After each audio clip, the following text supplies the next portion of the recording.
mund të talen këta me ju. Unë me ju nuk talem. Unë s'talem kur me fitore tuaja. Dhe sot, ju do votoni të vërtetën e madhe që unë nuk do të detyroj ushtrinë amerikane t'i bashkohet protestës suaj nga taraca e kryeministrisë, se do dorëzohen vetë, paqësisht, në duart të autoriteteve ligjzbatuese amerikane që do vinë në aeroport në Washington, do më marrin me eskort, do më çojnë në Shtëpinë e Bardhë për të ulur si antar i bordit paqes. Avokat, si e vlerësove sot deklaratën e kryeministrit në kuvent, pati mjaft lajme në të fjalim, gjithashtu dhe opozita pati ato qëndrimet e veta, por do doja të merresha dhe fokusin do doja shumë ta fokusonim tek kryeministri dhe tek deklarata e tij që shumë shpejt ai do të jetë në Shtëpinë e Bardhë. Si e lexon, çfarë do të prodhonte kjo? Dhe pse nuk ishte në Davos, dhe vazhdojmë dhe diskutojmë edhe pjesën e Davosit. Tani sot ishte dita e kryeministrit, me thënë drejtën ret, sepse të gjitha rrugët ishin shtruar në atë lloj mënyre vetvetiu ose me anë të lobimit të tija, dhe kjo është krejt normale në fund ditës, sepse ai arriti ditës domethënë që të jetë në atë bordin e paqes, që këtu në Shqipëri është përkthyer si një arritje super e madhe, përkundër faktit domethënë që ky bordi i paqes duket si një bord më së shumti honorific, se sa një bord domethënë i cili do duhet jepë një konotacion kaq shumë të rëndësishëm politik, sa kundër i kemi dhënë ne këtu si media, si njerëz domethënë që merremi me opinionbërje, edhe ca më shumë normalisht për ata që merren me politik.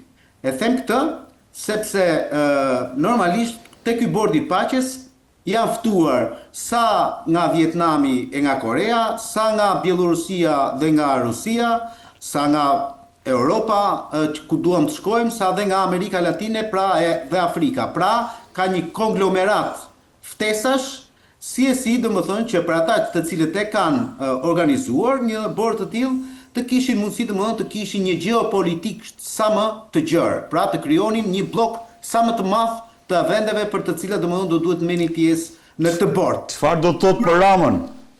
Po, aty do dalë. Por mos harroni një gjë.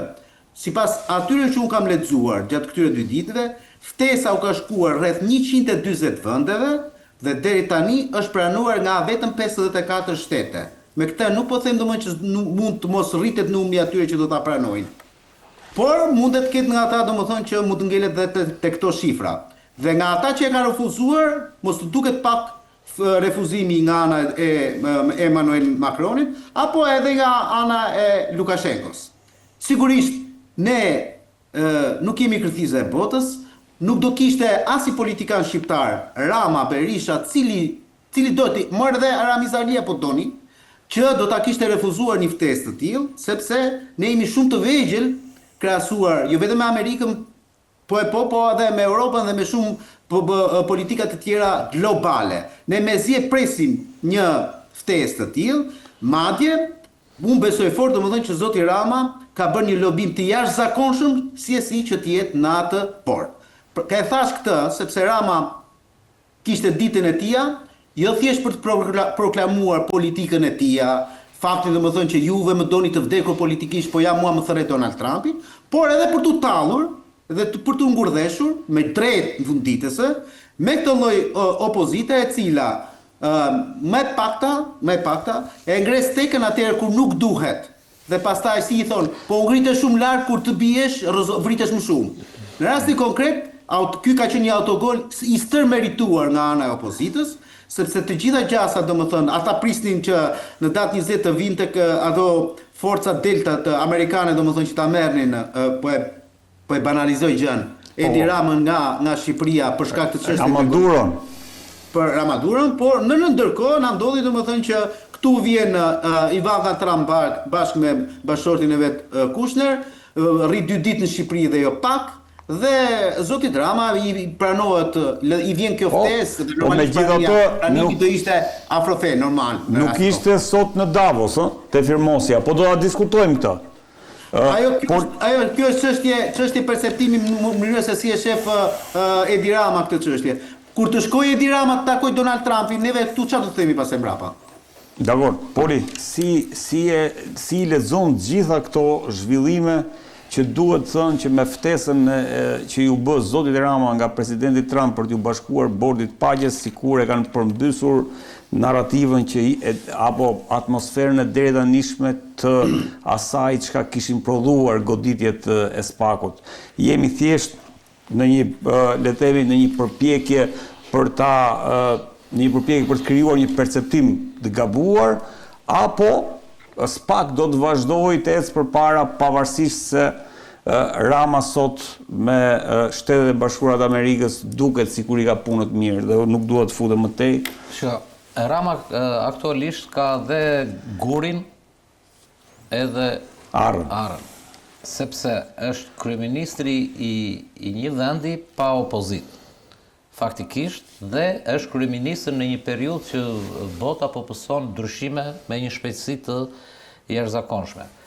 Edi Rama është përpjekur jashtëzakonisht shumë që të lobojë të qoftë dhe t'i zgjas gishtat presidentit Trump, por nuk ka arritur as te ndonjë zyrtar mesatar i Departamentit të Shtetit apo të Shtëpisë së Bardhë, madje as tek e ngarkuara me punë e ambasadës këtu. Por situata globale i solli këtë të cilën po e fryn që nga mënyra si e shpalli ftesën me gërma kapitale, sigur kishte dhe ishte nga zëllimi i një njeriu në mes të oqeanit që i del përpara një tra ose një fije bari, e kap atë dhe thret yra unë po shpëtoj.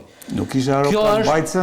Kjo është, jo nuk është, sepse po t'jetë kështu aeroplan brajtse ka dhe për sekretarin e parë të Partisë Komuniste të Vietnamit, për Lukashenkon, e po çfarë kishte atje shumë shtete të tjera. Kështu që kjo është një shans i tij në anën globale. Nga pikpamja e brendshme, po të vijere sot fjalimin e Edi Ramës, Edi Rama faktikisht sot kishte një nervozizëm dhe po ta vëshëre duke u mburur për atë faktin që doli blof opozita, një opozit me një propagandë për te idiotes, për te banales, që kishte ngrefur militantët e saj apo dhe opinionin që ndjek publik, sikur tani kishte mbaruar çdo gjë e tjerë, dhe i erdhi kjo varg shpëtimi nga situata globale, po e theksoj një herë, geopolitike, momentale besoj, dhe i vetmi nga zëllimi i madh ishte ju thoshte që ja ju mund, unë jam ky, mua më duan amerikanët, i njëjti Edi Rama që para tani në fillim të vitit, në shkurt të këtij viti, thoshte të vitit kaluar, thoshte që ku i keni ushtarët e Amerikës, kanë ikur nga SPAK-u, apo po ky Edi Rama që para disa vitesh quante 2 herë ka quajtur Donald Trumpin si fatkeqësi, si një diçka që dominoi, dhe tani ka reflektuar Rama dhe është bërë një trumpist i madh. Sot është njeri i ftuar nga Donald Trump, dje ishte vajza e presidentit Trump me cilën Rama darkoi. Për biznes, po. Tani, çështja është këtu. Edi Rama mund të futet në çdo lloj bordi, lobimin e ka, përfaqëson Shqipërinë, është mirë për Shqipërinë që të jetë koherente dhe të jetë e pranishme në këto zhvillime, në këto tavolina të ndryshimeve globale që po ndodhin. Pa do të ndikoj kjo për të ardhmen politike të Ramës. Edi Rama ka një problem tjetër. Bordi i paqes ku po futet, ku ka pranuar ftesën, ku u ftua dhe ku po futet, dhe sot u ratifikua dhe në parlament, nuk e shpëton dot nga bordi ku është kryetar bordi këtu në Shqipëri dhe që tashmë është identifikuar. Bordi i inceneratorëve, bordi i Ilir Beqes, bordi me Belinda Ballukun, bordi me Erion Velin dhe sidomos bordi me Akshin dhe gjërat që s'kan filluar akoma. Ky është një bord që tashmë është identifikuar. Pastrimi i parave e tjerë. Dhe kjo është çështja, e shpëton dot ky bord, pyetja, e shpëton dot ky bord ku po futet këtë bordin këtu. Dhe me keqja është që ta mbyll analizën time me atë që pash sot në parlament, e vetmja mburje e Edi Ramës sot ishte që siç e mbylli fjalimin, juve ju tha, prap zuri në gojë Sali Berishën, non gradën e Sali Berishës e zgjeroi dhe tha nuk ka vend për 2 non grada këtu, tha. Do më thënë, sa ti ishti këtu, tha, unë jam këtu. Dhe në fund të mbylli duke thënë, ju do rini këtu ku jeni dhe kështu si që jeni, sepse kështu më duheni. Dhe Edi Rama e ka mundësin tani në këto lloj situatash, patjetër kur ka përballë një lloj opozite, sepse ne duhet të sqarojmë njerëzit. Nuk të heq dhe nuk të vë as Trumpi, as SBA-ja, as BE-ja. Të heq dhe të vë opozita, populli, vota e tjerë e tjerë. Ky sa të ketë këtë lloj opozite që nuk i bën kontrast, që ka komplekse, që Edi Rama sot e ndërthuri po ta vjere me vëmendje gjithë fjalimin, ç'pun kishte spaku brenda në fjalimin e Edi Rama. Sa që ju thoshte edhe këtë historinë pse s'ma arrestoi mua Amerika, çojeni në spak. Pastaj mbrojti Erio Velin. Siç keni çuar me Goni këtu tha. Pastaj mbrojti Erio Velin. Ç'pun kishte tek kjo çështje e bordit të paqes spaku, sepse spaku është i vetmi problemi i tij, sepse spaku i ka identifikuar bordin që ta mbyll këtu që e përshkrova dhe që ka antar kryesor, më kryesor se këta të tjerët, kryetar bordi Edi Rama dhe antar kryesor Sali Berish. Almer. A mund të bëj një replik këtu dhe pastaj vazhdosh? Po avokat, po. E vetmja gjë për cilën bie gati tërësisht dakord me ato që thot Poli, me vetëm një ndryshim të vogël ku vin punat e spaku.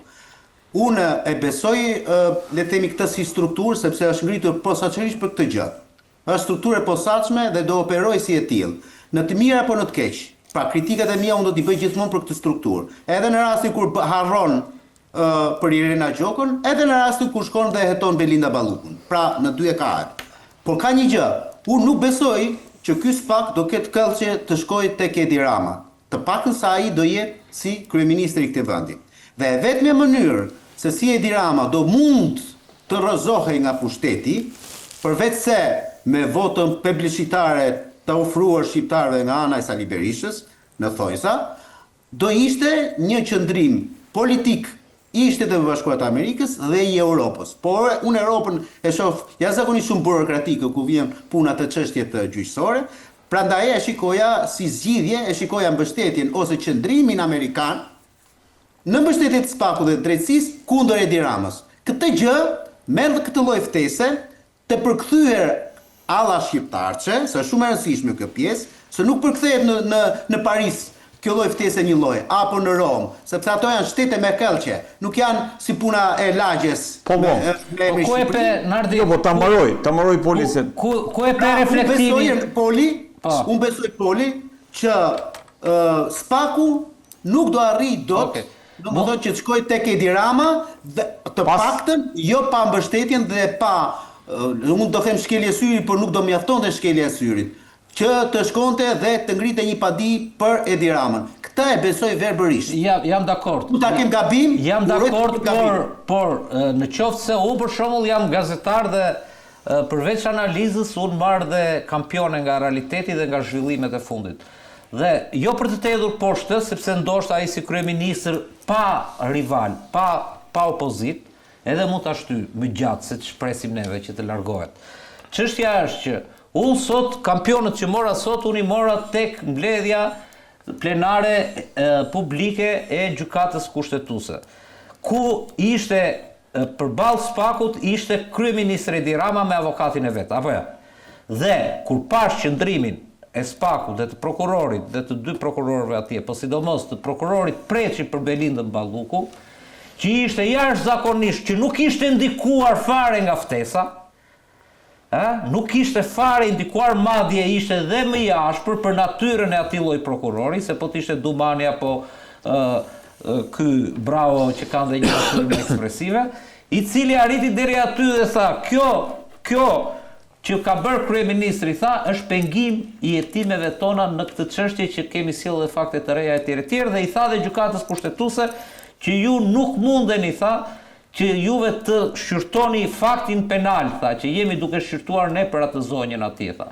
Procedurën, është kushtetuese, s'është kushtetuese, por mënyra se si është shtruar dhe është kërkuar nga presidenti, është për faktin penal. Poli, nuk i si presja asaj që thua ti, por unë nuk po shikoj sinjale dhe ta garantoj si një njeri që kam disa burime, ta garantoj që në ditët në vazhdim nuk do shikosh asnjë çedim dhe asnjë tërheqje dhe asnjë kompleksim të spakut ndaj bordit të Edi Ramës. Për Edi Ramës si individ. Për Edi Ramës si individ. E pash dje, o Poli. E pash dje, më Poli. E pash dje në vetë të parë. Nga zoti Altin Dumani, i cili ka që nga maj 2024 që e mante dosjen e Irena Gjokës në zyrë, në 2025 nja kaloi gjoja për hetime Dorina Bekos, dhe del tani pasi vepra penale është parashkruar dhe i hedh hi sy shqiptarëve. Kjo është e turpshme dhe unë këtë kam guximin ta them o zotëri nderuar. Kjo është e turpshme. Ai Altin Dumani, ai prokurori i Spakut, ai drejtuesi i Spakut, deri dje nuk mund t'ja bëj këtë gjë shqiptare. Nëse ka vepër penale për zonjën Irena Gjoka, do duhet ta kishte dërguar, jo të priste që ajo të përfundonte parashkrimin e kësaj vepre penale. Ka një vit në gjykatë. Ka një vit në prokurorinë e përgjithshme ajo Leonard. Ka një vit në prokurorinë e përgjithshme tani mos çdo gjë e lëshoni, okay. Jo, po do kalojmë aty avokat.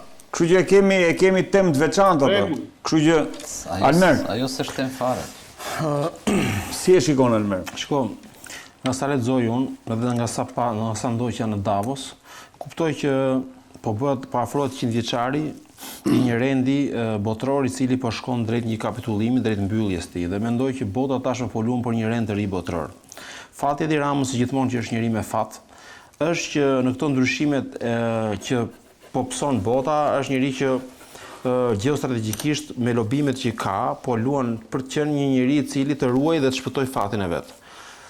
U bë kjo Komisioni i Paqes dhe ne nuk dim që Komisioni i Paqes mund të sjellë ngazëllim dhe çlirim ekonomik për Shqipërinë, se sa një çlirim dhe ngazëllim tek vetë socialistët apo të vetat të cilët ndiheshin të kompleksuar që Rama nuk po shkonte dot në Departamentin e Shtetit, nuk po shkonte dot në Shtëpinë e Bardhë dhe nuk po krijonte dot marrëdhënie drejt për drejta në Shtetet Bashkuara të Amerikës. Nuk po ka përcente oqeanin. Pra, ky fakt besoj kjo ftesë i ka çliruar të paktën votuesit e Ramës, njerëzit dhe mbështetësit e tij, po ka çliruar edhe atë vet me lobimin që ka bërë përmjet Tony Blairit.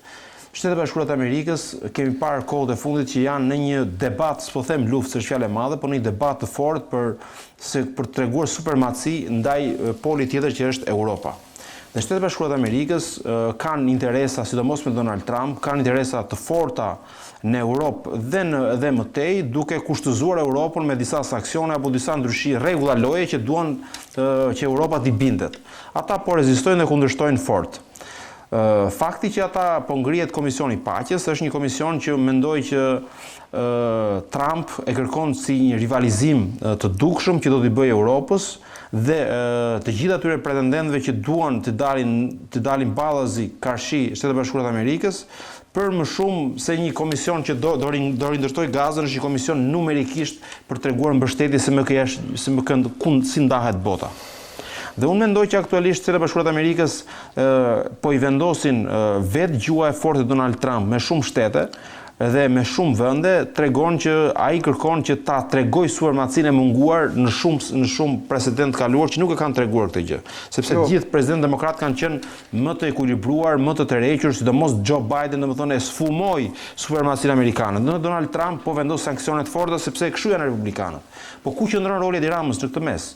Unë mendoj që Edi Rama, duke ditur ato që përmendi Poli dhe kolegët më parë, është njëri i cili është i përfshirë në disa afera korruptive në Shqipëri. Është njëri i cili nuk kishte mbështetjen e amerikanëve, nuk ka pas një urinë të drejtë për drejtë nga amerikanët, nuk ka pasur një mbështetje të hapur nga amerikanët. Ndërkohë nga Europa ka pasur mbështetjen e plot, që nga Marta Kos, që nga Van der Leyen, të cilët e vlerësojnë punën e tij, e vlerësojnë dhe mbështesin, duke ditur qartë që ndikimi i George Alex Soros në Bashkimin Evropian është më i lartë se në Shtetet Bashkuara të Amerikës. Edi Rama gjetur këto rrethana kërkonte një rrugë shpëtimi për fatin e tij politik. Pra Edi Rama po shihej si mundësia për çështjen Balluku, si njëri i cili mund të prekej dhe mund të ikte nga qeveria. Pra njëri që amerikanët mund t'i kërkonin largimin, mund t'i kërkonin qeveri teknike, mund t'a kushtëzonin atë me largim nga pozicioni kryeministrit dhe në këto kushte Edi Rama kërkonte rrugdalje, kërkonte rrugëzgjidhje. Erdhi shansi në dorë që u ngrit ky bordi i paqes dhe e përdori këtë mundësi nëpërmjet lobimit. apo është ka një gjë, unë nuk di që Shtetet Bashkuara të Amerikës me këtë bord t'i ofrojnë Shqipërisë diçka në këmbim. Prandaj da e luajti këtu në Shqipëri në parlament. Zgjodhi që ta përdor për brenda. Ushiruan të majtet, ushirua vetë e gjithë enturazhin nuk socialist. Nuk e rregulloi kjo, le të themi, marrëdhënien e Ramës me presidentin Trump. Tani neve nuk unë do të them një gjë që sot janë ja 2-3 tha që s'më pëlqej. Jo, nuk ka lidhje, nuk është Rama ky. Unë nuk mendoj që është Rama. Shiko, Donald Trump aktualisht intereson numri i personave, numri i ftuarve ndasën, po ta them thjesht. Sa më i lartë jetë numri i përfshirë i vendeve në bordin e tij, aq më shumë Donald Trump do t'rregojë numerikisht mbështetjen pro-amerikane, sepse aja doli Rama, edhe një herë pyetje, aja doli Rama të rikuperoj atë izolimin e deri tanishëm faktën që pretendoi. Atëherë, unë do të them një gjë, me aq sa unë kam informacion dhe sa kam lexuar në marrëdhëniet, në ndërtimin e shtetit dhe funksionimin e shtetit amerikan, di them që presidenti Trump operon ndryshe dhe departamenti i shtetit operon ndryshe. Unë di them që marrëdhënia e Ramës, unë di them që departamenti i shtetit ndërton politika 100 vjeçare dhe më tepër për fatin e linjës së jashtme të Shtetit Bashkuar të Amerikës. Me departamentin e shtetit, me Rubio dhe me këtë institucion kaq të rëndësishëm, Edi Rama nuk ka kontakt.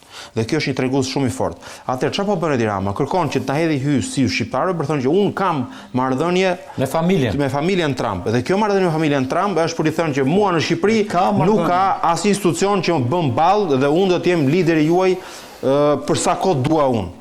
Asnjëherë askush në Shqipëri nuk e ka mohuar supermacin e Edi Ramës dhe mbajtjen e pushtetit, sepse e dim se çfarë ka Edi Rama përballë, ka një opozitë të dobët, një opozitë që ka përdorur, opozitë e ka blerë, opozitë e shkalafitur. Por unë nuk mund të jem eksituar si shumë njerëz të cilët duan Edi Ramën ta shikojnë ato për masa, sepse nuk është marrëdhënia e Shqipërisë ajo e cila e konsolidon dhe e rrit Shqipërinë në imazhin ndërkombëtar, një përfshirje e bordit të jo. Shqipërinë e rrit kur neve nuk përfshihemi në revistat me famë botërore si njerëz që prodhojnë trafik droge, si njerëz që prodhojnë korrupsion. Imazhi i Shqipërisë në Shtetet Bashkuara të Amerikës dhe në Europë rritet kur neve kemi një ekonomi cilësore, kur ne kemi një popullsi fleksible e cila nuk zgjedh emigracionin, ne jemi dhe mund të krenohemi në Europë kur kemi një turizëm cilësor, kur kemi një shërbim cilësor turizmi, po ashtu kur neve plotësojmë disa standarde që Europa ka 50 vjet para nesh i ka plotësuar. Unë do të rikthehem aktualisht, se do të zgjatem pak më shumë që t'i lë fjalën kolegëve të flasin më gjatë.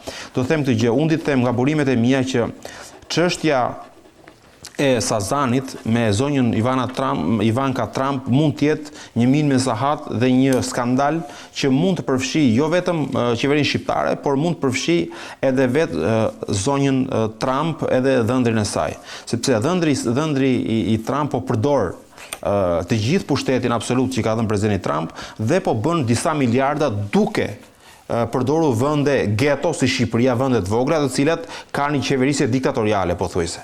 Atëherë çfarë po ndodh? Burimi të ardhurave të ndërtimit në Sazan përflitet të jetë vëllezërit të jenë Hayat Brothers, të cilët janë sponsorizuesit kryesor të regjimit të presidentit të ri sirian dhe të mbështetësit kryesor të ISIS.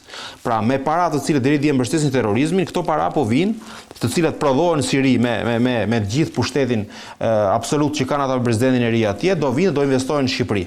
Pra, aktualisht, ky mund konceptohet dhe mund dyshohet si një investim i cili mund të pastroj para.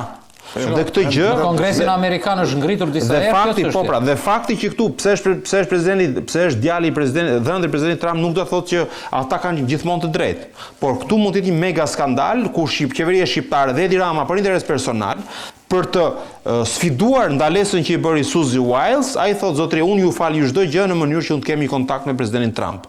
Me presidentin Trump kanë pasur kontakt edhe shumë njerëz të tjerë, po të cilët nuk e kanë gëzuar dhe pushtetin. Tani, një gjë që ti them unë më shumë lidhur me qëndrimin amerikan në Shqipëri. Unë di të them që amerikanët janë shumë të shqetësuar për çështjen e trafikut, për çështjen e krimit organizuar dhe investimeve që janë bërë në Shqipëri. Në ambasadën e Shtetit Bashkuar të Amerikës në Tiranë është vendosur një trup prej 30 personash që janë të DEA-s dhe të FBI-s, të cilët janë duke hetuar të gjitha investimet që janë në Shqipëri. Investimet që vijnë nga bota e krimit dhe investimet që vijnë nga trafiku i kokainës përgjithsisht me Amerikën Latine.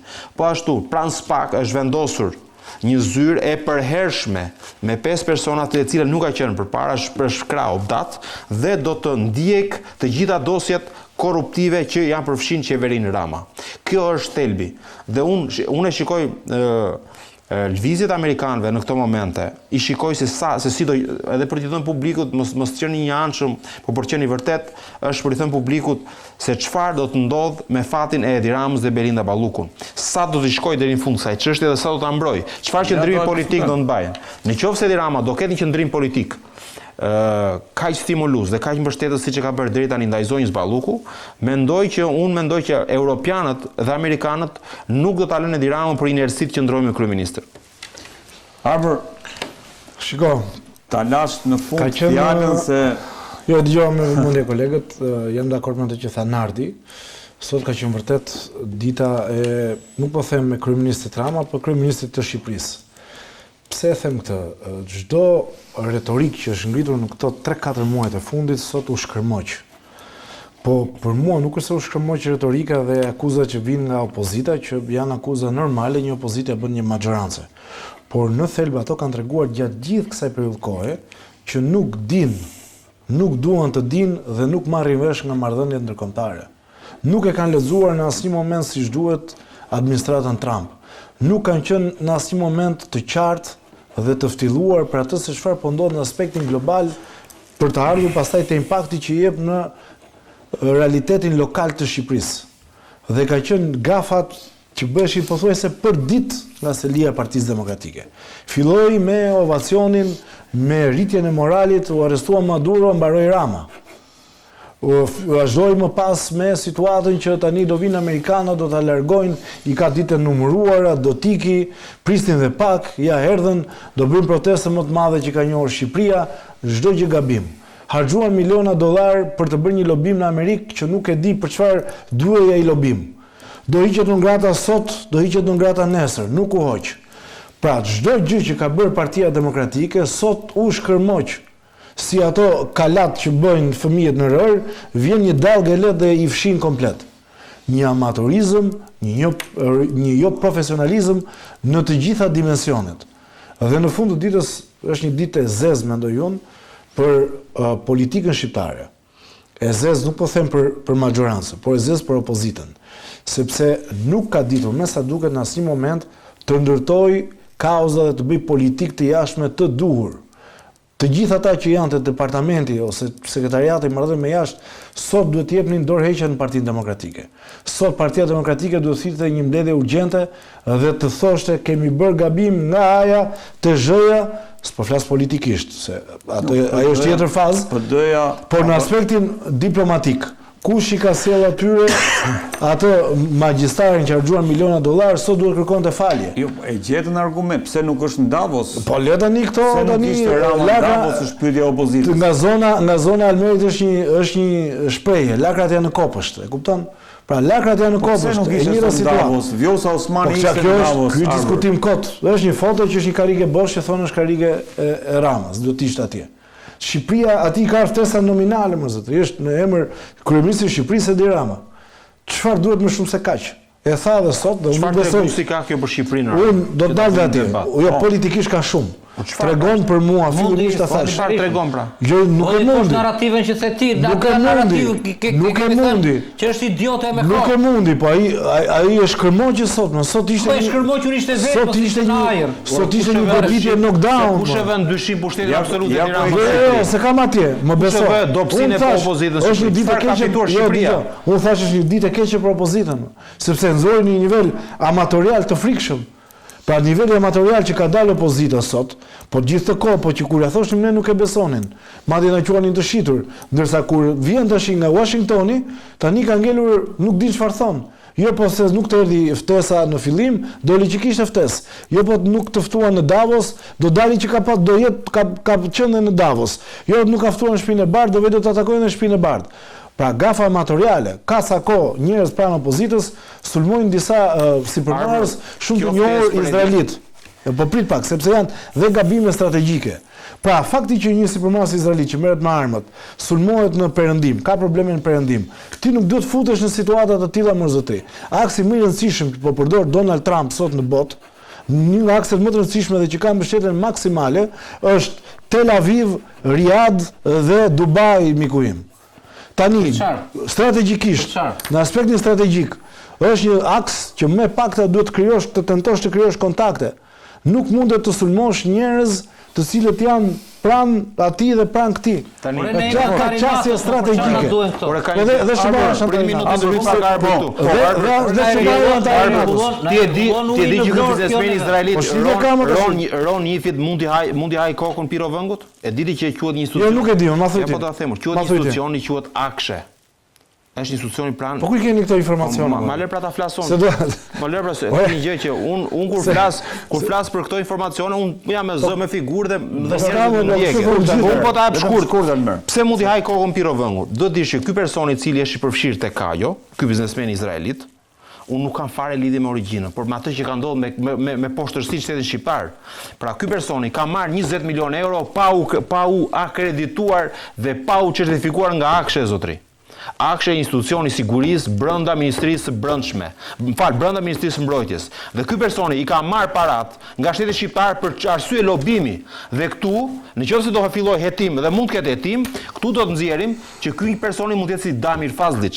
Pra mund të jetë një person një rëndësie të veçantë që lobon dhe përfiton para, duke marrë Shqipërinë si gangren e keq përdorur nga politika shqiptare dhe prodhon para. Ka thonë një serb me një nuk ka lidhje fare. Lidhje ka origjina, zotri. Unë do të them, mos u përfshin origjinë. Unë do të them që ky person, qeveria shqiptare i ka dhënë 20 milionë euro pa bërë asnjë punë këtij personit, o zotri. Nuk e di çfarë ka ndodhur. E po do të dish pra, do të themosh pse është kaq e rëndësishme. Ti vërtet mendon që autoritetet shqiptare kanë mundësi të certifikojnë dhe të bëjnë analiza agjenturore për një personalitet i kanë dhënë para nga një shtet si Izraeli, vërtet e beson këtë? Ka një gjë, i kanë dhënë para në Izrael, jo të gjithë njerëzit që vinë në Shqipëri janë njerëz të nderuar. Po ky person pra pa filtr ka marrë 20 milionë euro, o zotri. Ky është i përfshirë në shumë afera korruptive për trafikun e armëve, diti apo jo, zotri? Në Bruxelles për zunë, e diti kush është ky personi? Po dakor, po pra erdhi në Shqipëri, mori parë zotri dhe loboi për Edi Ramën. Ja pra ky është lidhja e shkurtë. Të neve japim Edi Rama për ruajtjen e figurës vet, për ruajtjen e pushtetit nga arrestimi përdor çdo aset setror, zotri. Po si do ta arrestojmë? Si? Ore ju thatë. Ore Edi Rama është përfshirë në afera korruptive, o zotri. A tha Poli, e tha edhe Nardi që SPAK nuk ndikon nga këto gjëra. Si do t'i shpëtojë ai arrestimit kur SPAK nuk influencon nga këto gjëra? Po vetëm mos futemi, tani mos e jemi pak se kemi kontradikta në logjik. Bëjmë emision po mos e ka kontradikta në logjik. Thonë që SPAK nuk influencon, pastaj thonë se nuk Rama do që të mos arrestohet. Ai e thashun. Jo. Po më fal, mos e pak. Po do rrim këtu. Ai po fiton kohë valla, ai po si fiton kohë? Nuk do rrim këtu. Pse nuk është në Davos kryeministri? Po sa vetëm. E sa vetë që nuk jam në Davos, tha sepse me leje, tha, e sqaroi, me lejen e babait që ndrova për të bërë guidën e të vajzës. Pra, presidenti i Shteteve të Bashkuara e ka preferuar që kryeministrin e vendit ta caktojë dado për vajzën, fëmijën e vet dhe jo ta ketë është pa logjikshme.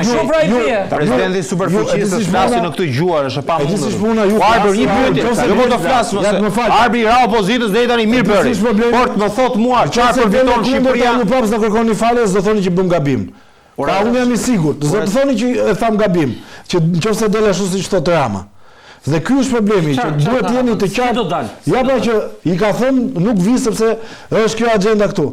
Pra ju nuk do ta pranoni sido që Trumpi dhe do thotë pra do thotë që presidenti Trump është interesuar që vajza e tij të bëj para në Shqipëri. Presidenti Trump lejo ka vajzën e tij përmjet parave të ISIS-it që vajza e tij të ndërtojë resortin në Shqipëri. Nuk merret presidenti i Amerikës me këto gjëra, nuk merret shumë gabim. Do merret ta do koncepti gabuar. Po fal, keni qenë ju që tha do të heqin në gatën Berishës presidenti Trump. Tash o merr në të vogla për këtë, ose merr për asnjë miku. Ka një gjë, nëse ajo, nëse ka dyshim, jo më edhe kjo mund të jetë gabim edhe kjo qasje që është pasur, mund të jetë edhe në gabim. Por më thuaj, unë do ta kam debatin me ty. Jo më zotëri, unë përfaqësoj fare. Por do themi gjë, si e mendon ti që çfarë fitoi Shqipëria nga përfshirja në bordin e paqes? Çfarë të mira shitoi Shqipërisë? Më pyetëm tha dhe Poli me që lexon shumë. Ajo që është frika më e madhe europiane nga bordi i paqes, e para njerëz që ky nuk është një bord paqe për gazën. Të kuptohemi. Ky flitet që mund të jetë hapi I parë drejt një zëvendësimi të mundshëm të Kombeve të Bashkuara. Që është një vendimarrje dhe një sipërmarrje shumë e rëndësishme. Dhe kjo I vlen Shqipërisë kur Europa ka refuzuar përfshirje në këtë bord?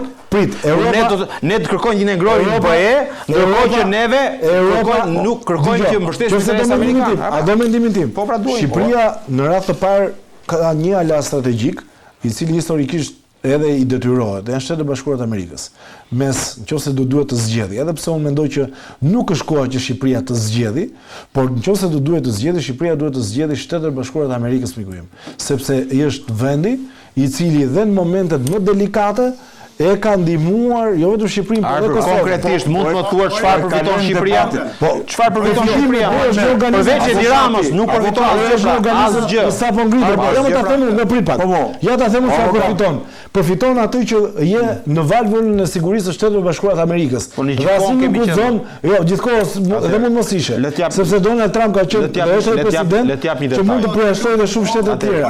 Dhe në ligjin e ri që ka kaluar Kongresi Amerikan e ka vendosur përfundimisht zonë influence dhe Shqipërinë dhe Kosovën. Zotri, ti the javën e parë që administrata Trump ka ulur interesin për Ballkanin, po lëre tani se je kontradiktor brenda javës, për një javë dishon qendrim. Po jo, ka ndryshuar me gazën, me ftesën, me bordin e parë. Po jo, më Amerika ka arbëri po vjen tek ne. Ne kemi thënë këtu që amerikanët janë do të jenë thjesht. Ata kishin ndryshuar. Çfarë kishin ndryshuar? Për një javë ata ndryshuan, ta thonë ti, po sa tani po jo, ne fare. Zotri, mbështetjen ka 3 javë që Shtetet e Bashkuara të Amerikës po nxjerrin të dërguaren me punë në Shqipëri intensivisht të dalin në deklaratat forta. Mbështetim SPAK-un, mbështetim institucionet. Ne thoshim këtë gjë, tim thoshim e kanë ulë interesin këta për sa kohë Rama nuk ka bërë. Po tani u rrit, po jo pra. Do të them të një gjë. Amerikanët janë të interesuar. Avokati do të thotë diçka. Po jo pra se Të lutem se jam I pabarabartë me ju aty. Ajo që desha të them, të lutem mos më ndërprisni sepse tash një tjetër jam online. Se tisha aty atëherë s'u bëja halal gjithçka. Tani kjo punë e Davosit të ret. Trump I sa e pa domethënë që po mungonte Rama, aty tha prita do ta anullojmë këtë takimin. Do të vi tha ai njëherë aty tha pastaj do bëjmë takimin e Davosit, nuk ka kuptim pa Edi Rama. Më kupton ti? Rama ishte me vajzën e vet, dhe me dhëndrin. Po pra po ngjoj një. U interesua në vetë të parë tha, tha ti po preti mbankën atje, po mirë rri atje, mos e vram atje. Okej, mos flisni bullshit aty sepse po ja fus. Po mirë, nëse ti e di të kur vërtet na e vërteto pak. A e lutem tani orë. Ti mos e di të vërtetën. Si është e vërtetë? Dhe kush ta kapton? Ma cito pa. Unë citoj Ramën, ti kë citon? Dëgjoj. Mendjen tënde. Ore filloni në diplomaci nuk flitet me mendjen tënde mor zotri. Ore duhet lexoni sa gjëra. Unë ti je diplomati, unë nuk jam diplomat. Jo, më lexo shumë për diplomaci. Jo, më je gabim se para një javë tek këtu që ka ulë interesin për Ballkanin më shumë. Një kontradiktor. Avokat më shumë. Ret nuk mund të flas kështu mo. Do më fol si duash. Jo, po vërtetoj atë që thua, më ke mendim personal. Unë mos kam mendim të Shqipërisë. Po I përgjigjem pyetjet së Redit. Zonë e vërtetë. Po se bullshit e the, a the bullshit mor zotri.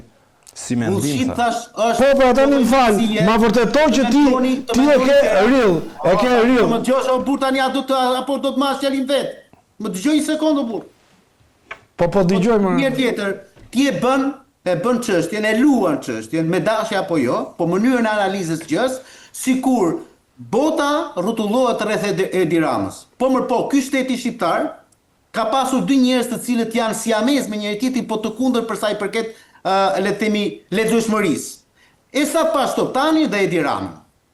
Po ta dish, po besoj se e di se edhe ti goxha I lexuar je, Esat Pashtoptani ka qenë ose mund të jetë akoma njeriu shqiptari vetëm që ka pasur çdo lloj dokerate të mundshme në gjoksin e tij këtu. Kudo që shkonte në atë kohë 1914-1920 I jepnin nga I dekorat.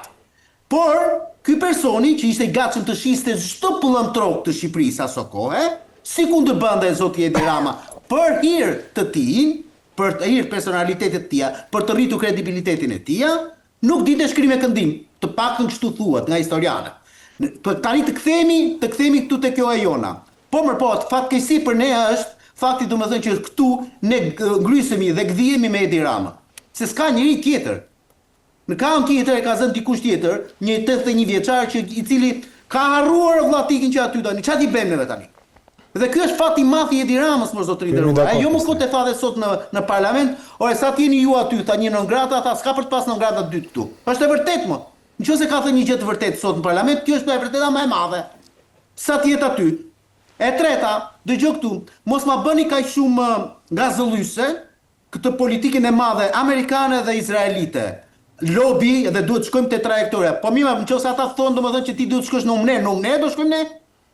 Çfarë lidhje ka kjo historia Amarbur? Të shkojmë pas atyre me verbërisht. O avokat. Kjo histori domethënë që neve do duhet t'i ndjekim vetëm se janë izraelit apo se janë amerikan. Po ne që jemi shqiptarë mos i bëjmë. Jo mos se janë amerikan, thotë Arbri se janë aleatët tanë strategjik. Prit. Dhe këtu nuk do të bëj sovraniste, se unë nuk jam është aleanca mikurim, është aleanca dhe qasja geopolitike. Në qoftë se këtu në Shqipëri. Pra jo t'i ndjekësh me symbolur. Një personazh si madje si kemi ndjekur me symbolur sepse Shqipëria ka thënë se vendosen. 2 shtete ka thënë. Që në fillim ka thënë 2 shtete dhe shteti i Palestinës. Okej, do më dëgjosh pak të lutem ta mbyll këtu? Po dëgjoj shumë. Jo ta mbyllër se do që në fillim, më dëgjoj më një minutë pastaj vazhdojmë. Që në fillim kur thua domethënë Ron Jefet, një person i jetuar gjerësisht në Europë, aty ku ne duam të shkojmë, dhe që në momentin kur po të lexosh mënyrën se si është ndërtuar Kajo, në fillim me kompani QPQ shtetërore, pastaj pas 2 ditësh vajti 80 me 20, pas 3 ditësh 50 me 50 dhe sot ka kaluar e gjitha në xhepin e një investitori të cilin ne nuk e njohim, edhe Europa nuk e do, se e kanë në hetim.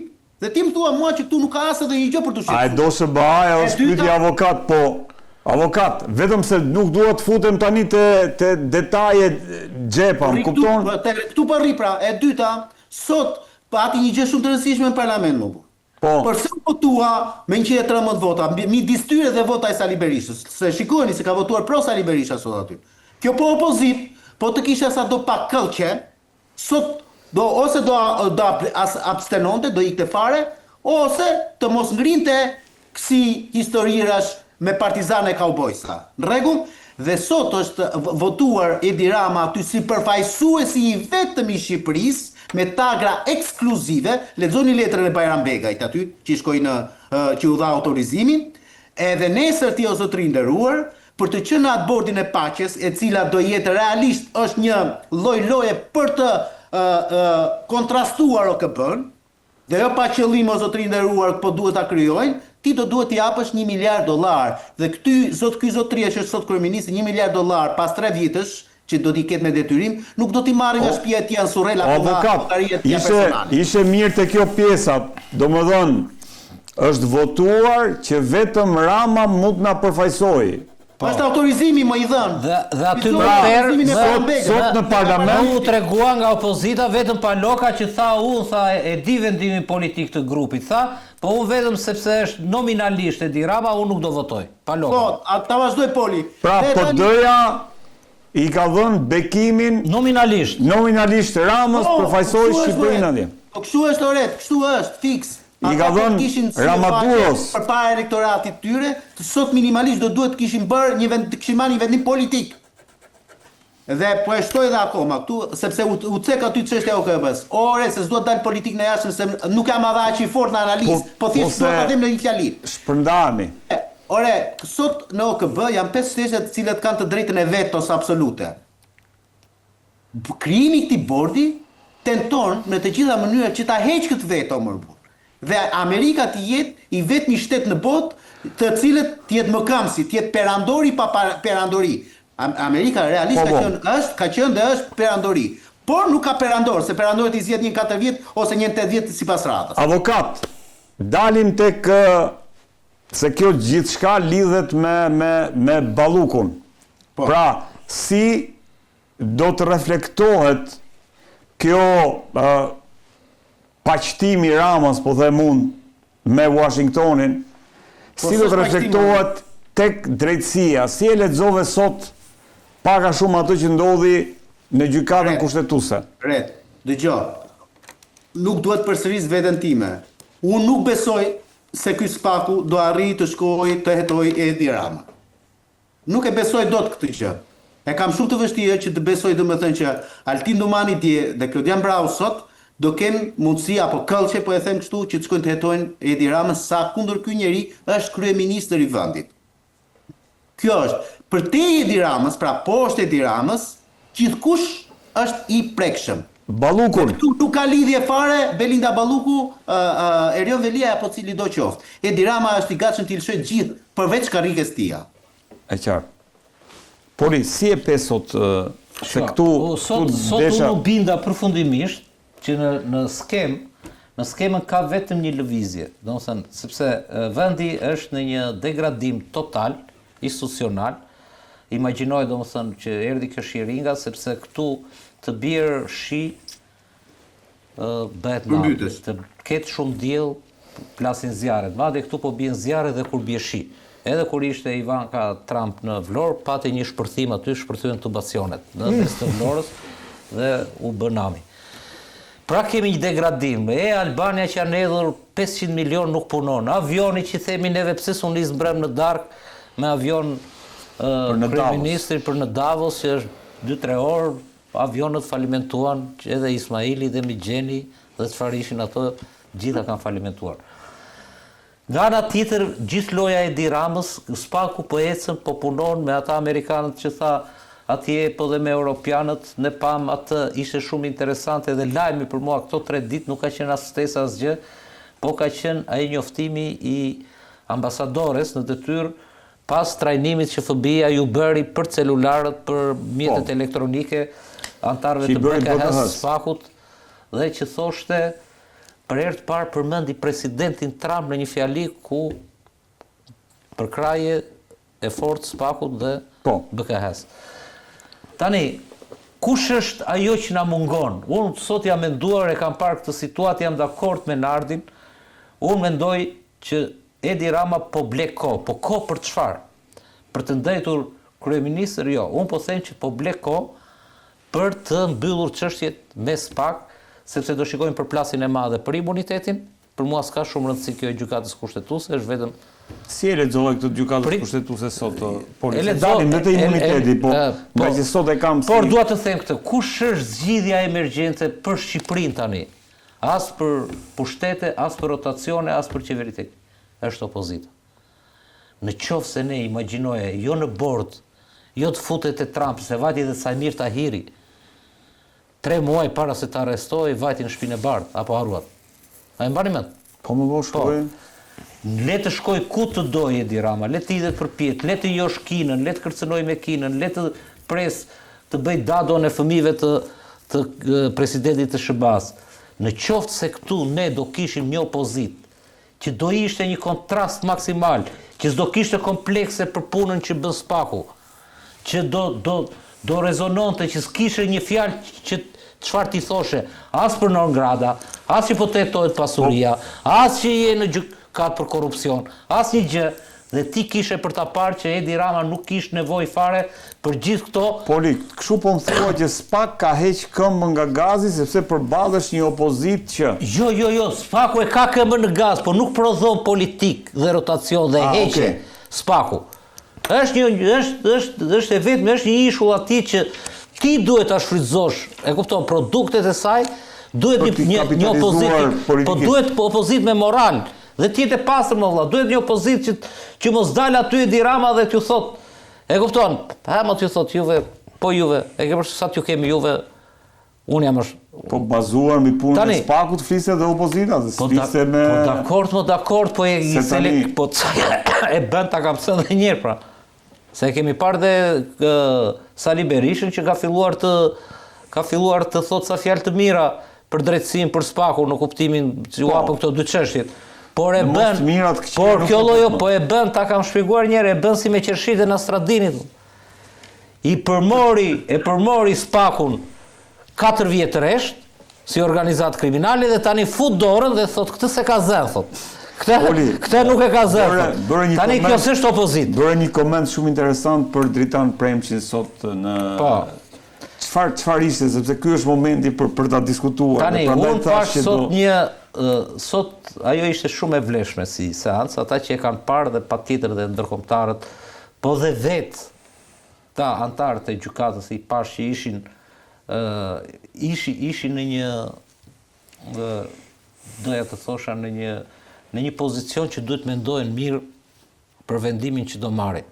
Sepse ishte shumë e qartë, dilte shumë e qartë, ishin dhe palët, ajo që më bëri përshtypje ishte që më shumë se pala e kryeministrisë e mbronte kuvendi. E çuditshme. Domethënë më aktiv në mbrojtje të Belindës ishin avokatët e kuvendit. Ai presidenca kaloi në asjansi në një farë mënyrë sepse deklaroi që sido që të jetë vendimi ne jemi okay. Gjithë çështja aty ishte që në asnjë moment nga gjitha llojet e pyetjes që u bën, vetëm një pyetje në fund fare hipotetike që e bëri Xhaferllari që tha sipas mediave ose sipas që ishte pyetje e kuvend, ishte pyetje e president e kuvendit, e cila i thoshte që në qoftë se për faktin penal për korrupsion kërkohet pezullimi i gjithë qeverisë. Domethënë i fusin në grup, domethënë e njësonte, çfarë do veproni, tha kjo është hipotezë, i tha prokurori. Por unë aty pash dy momente. Pash momentin e arsyetimit juridik që ishte perfekt, që nuk linte pe nga mbrojtja ashtu. Pash që gjykata e posaçme refuzoi të shkonte, me shumë të drejtë duke argumentuar në letrën e saj, prapë sipas ligjit, tha ne jemi ata që ç'punë kemi neve, e kupton? Ne jemi ata që marrin vendime, vendosim masë, e kupton? Nuk dalim. Po nuk mund të na diskutojnë, ne na diskuton apeli. E thanë dhe këta. Çështja tha vet kryeministri e sjell në kushtetuese kur vet individi ka çuar në apel. E kupton se u pyet. Po. Dhe ju tha dhe Prençi, ju tha dhe antarëve të gjykatës në mënyrë diplomatike, po që për mua ishte një gjë shumë e fortë, ju tha nuk mundeni, nuk ka asnjë gjykatë, tha, nuk përveç tha gjykatave tha që janë tha e posaçme, e apelit, e larta, nuk mund të merrni juve tekstualisht ju ka thënë. Gjykata kushtetuese s'mund të marrë rolin e gjykatës supreme, gjykatës së lartë. Ju nuk jeni gjykata e lartë, që shqyrtoni faktin, çfarë ka bërë zonja. E kupton, çfarë kemi ne në dorë, çfarë dosje keni. Kështu që në këtë kuptim, unë aty domethënë si frym s'dua të bëj as fallxhorin, po pash një mendoj që do jetë shumë e vështirë, do jetë shumë e vështirë që edhe në gjykatë kushtetuese të kaloj zonja Balluku, do jetë shumë e vështirë, dhe nga ana tjetër aty mësova që janë mbledhur shumë, hetimet kanë ecur shumë përpara dhe këtë kemi dhe ne vetë si gazetar, që kur filloi kjo histori me Edi Ramën për gjykatën për pezullimin nga detyra, edhe deri atëre janë bërë kamion me prova të reja për zonjën Balluku, kështu që sprova e vërtet dhe ajo që tha dhe Alberi është për Edi Ramën dhe me amerikanët. Dhe me raportin me drejtsinë e re, që o do të shkërmoqin SPAK-un dhe GKK-n, është vendimi politik që do marrë Partia Socialiste, grupi parlamentar. Do mbroj një të akuzuar me shumë fakte për korrupsion dhe gjëra të tjera. Do të mbroj thua policia, shef. Po, unë kam qef të mbroj, sepse unë dua një betejë finale që të rrim rehat, mos merremi më me këtë histori, o të fitoj, se për këta është krijuar SPAK-u. Kjo është ajo që do ti, po SPAK-u është krijuar për klasën, po duash dhe për partitë e korruptuara. Se deri tani kemi thënë s'kan faj socialistët, po kanë faj sepse në emër të gjithë socialistëve aty një elitë, aty një kast, po mbron një tuft të vogël të korruptuarë që kanë bërë gjithë korrupsionin e Shqipërisë. A do ta lëshoj poli se këtu e duam? Kush? Ajo që do ti është tjetër gjë. Ajo që mendon se do ndodh nisur nga betejë që pesë sot në kushtetuese.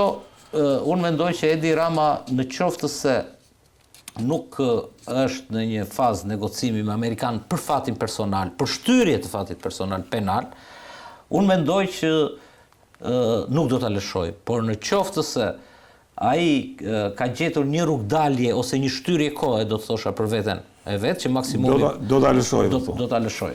Por prapë është më shumë. Almer, ka replik Nardi. Beli, avokat. Po. Jo, vetëm një gjë me që se nuk do jem më pak kohë me juve, në lidhje me këtë që sapo tha. Avokat. Thjesht më njofto kur do ikësh, mos unë e di që e ke kohën e limituar sot. Atëre, vetëm një gjë do thosha. Unë nuk besoj, domethënë, nuk do të kundërshtoj Poli këtu, po kjo është qasja ime, që ka një negociat apo në qasje midis Edi Ramës dhe njerëzve në prapaskenat e politikës amerikane apo gjetë për fatin e tia. Nuk e besoj fare këtë lloj verbi, sepse nuk ndodh për mendimin tim një gjë e tillë, e para. E dyta, unë besoj faktin domethënë që Edi Rama ka për ta mbrojtur deri në fund Belinda Ballukun, jo se i dhimbset Belinda Balluku. Harrojeni këtë çë. Por sepse Belinda Balluku, për çështje për të cilën hetohet, për çështje për të cilën është pezulluar në gjykatën kushtetuese, jo për çështje për të cilën tashmë ka shkuar në parlament me kërkesë SPAK-u, se aty është bërë ka janë shtuar çështjet me radhë, domethënë. Po për atë çështjen e parë, ajo për mendimin tim nuk ka bërë as edhe një gjë tjetër përveç se ka firmosur me emrin e Edi Ramës. Tuneli në Llogaras është qoka që Edi Rama u ka bërë turqve, por me duart e Belinda Ballukut. Të gjitha këto dalin nga ato që thot Almer Toska te Timoni Pikal, po dhe nga dosja e Elis Berberit edhe ajo me shumë fashikuj në SPAK. Ta dëgjojmë pak tani Almer Toskën, që është njeriu kyç, që ka bërë deklaratat kur askush si priste. Almer, si e shikon fatin e Belinda Ballukut tani më që kemi disa ndryshime për sa i përket raportit e Ramës me Washingtonin, dhe kur për deduksion nëse Washingtoni është ai që komandon SPAK-un, a do të vazhdoj SPAK të godas ashtu si duhet? Oreta, tu them unë atë mirë? Po, okay, avokat, falenderoj. Gjithëmira, falenderoj. Falenderoj. Shiko, dikur kur ishin fëmijë dhe luanin me beteja me shpata, ato komandante lagjes se cili rreshtonte ushtrinë e vet për treguar se kush kishte më shumë mbështetës brenda fëmijëve të lagjes, dhe ai quhej më i komandanti i lagjes. Dhe sot Donald Trump me rreshtimin që po i bën garnizonit vet, duke mbledhur shumë vende, qoftë të mëdhenj të vegjël si Shqipëria dhe të gjithë si Lukashenko, është duke krijuar atë garnizonin e vet me mbështetës për t'i pasur pas vetes dhe për t'i thënë që shife kush jam unë, për t'i treguar mbështetjes ndërkombëtarëve për më shumë për imazh publik. Dakor. Marrëdhënia e Edi Ramës me Donald Trump nuk do thot marrëdhënia e Edi Ramës me Departamentin e Shtetit. Duhet ta kuptojmë këtë gjë. Sot, ta thash edhe një herë, duhet ta përsëris. Sot po vendoset diktati, bota po kërkohet të diktohet në bazë të rregullave që kërkon të ketë Donald Trump. Pra, Donald Trump kërkon t'i ndikojë dhe t'i ushtrojë presion Europës dhe botës me disa rregulla, që për këtë plani që kanë mendjen e tij kërkon mbështetje numerike të shumë shteteve. Dhe Edi Rama me lobimin e izraelitëve dhe me lobimin e Tony Blairit kërkon të shpëtoj imazhin e tij, që cilët e ka në fund të këmbëve, dhe këtë imazh e kërkon duke thënë që tani unë jam i paprekshëm, sepse unë kam Donald Trump, unë nuk arrestohem, unë nuk bie më nga qeveria, unë jam i pathyeshëm. Si është e vërtetë? Por këtu nuk jemi në rrafshin e një interesi të pastër të Donald Trump. Jemi në rrafshin e institucioneve amerikane. Unë t'i them që institucionet amerikane në Shqipëri do të intensifikojnë të gjithë presionin për çështjet hetimore që ka nisur SPAK. Para disa kohësh ka qenë në një vizitë private një nga prokurorët rumun, i cili ka punuar për prokurorinë e posaçme në Rumani, por në Rumani është e ndarë në dy institucione të veçanta, pra krimi organizuar është institucion më vete dhe korrupsioni është institucion më vete. Ndërsa këtu janë në dy sektorë brenda institucionit. Atëherë, pyetja që ka bërë si ku ka qenë? Ka qenë në Shqipëri për një vizitë private. Edhe në bisedë ka pyetur si po ecën reforma drejtësisë dhe ka pyetur çfarë keni arrestuar? E kanë thënë që kanë arrestuar disa ministra, kanë arrestuar këtë, kanë arrestuar. Pyetja e tij ka qenë, keni arrestuar kryeministër? Ish kryeministër? Jo. Keni arrestuar kryeministër? Nuk është arrestuar. Zoti Meta. Zoti Berisha. Po prit pra një minutë. Unë po flas atë. Janë dy. Po, atëherë i kanë thënë. A janë gjykuar? Atëherë, jo mund të ta tregoj do siç është biseda. A keni arrestuar oligark? A keni arrestuar pronar mediash të përfshirë në korrupsion? Kanë thënë që jo, atëherë jeni 5 vite mrapa Rumanisë. Pra, pse e thash këtë shembull? Që neve SPAK dhe hetimet do të shkojnë drejt skenarit rumun. Do të shkojnë drejt goditjes përfundimtare ndaj njerëzve të cilët kanë vjedhur dhe kanë ushtruar korrupsion. Edi Rama nuk është i përjashtuar nga kjo gjë. Edhe pse mundet të ketë një lloj imuniteti ndërkombëtar aktualisht në këtë moment, Edi Rama nuk është i përjashtuar nga hetimi i SPAK. Ja. Edi Rama mund zgjasë edhe një mandat. Edi Rama mund zgjasë edhe 2 mandate, por do hetohet. Atëherë çfarë ndodh? Çfarë po diskutojnë në këto momente për fatin e Edi Ramës? Flasim për 10 vjet. Jo, po diskutojnë. Diskutojnë mandate Por për mua Edi Rama qëndron dhe 20 vjet me opozitën që kam. Unë ta kam thënë në parë. Unë kam informacion dhe ti e di shumë mirë. As amerikanët, as europianët nuk e kanë fare në RFNF, që thotë populli i opozitës. Nuk duan ta dinë ekziston apo jo opozita. Ne po diskutojmë. Atëherë çfarë po diskutojnë në këto momente që po zinte opinioni publik? Ore ky Edi Rama e mbyll apo se mbyll mandatin. Tani me këtë lëvizje unë dyshoj që e mbyll mandatin, pra. Do ta them e mbyll me këtë lëvizje.